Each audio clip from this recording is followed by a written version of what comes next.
InDesign was first introduced over 13 years ago as a layout program for the publishing industry.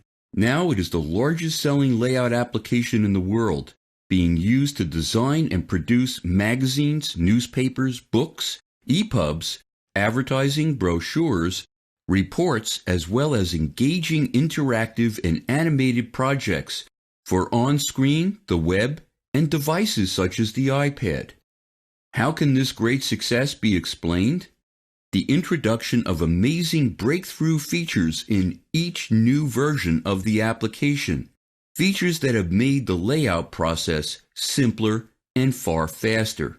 In this video training, we will be taking you from the basics of InDesign to lots of advanced features with many tips, tricks, workarounds, and secrets along the way.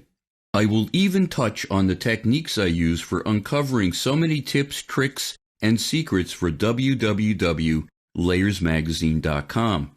So you'll be able to come up with your own special tips and tricks to help you supercharge your workflow with speed and efficiency. So sit back and relax and get ready to understand how you can lay out the future of design with InDesign CS6.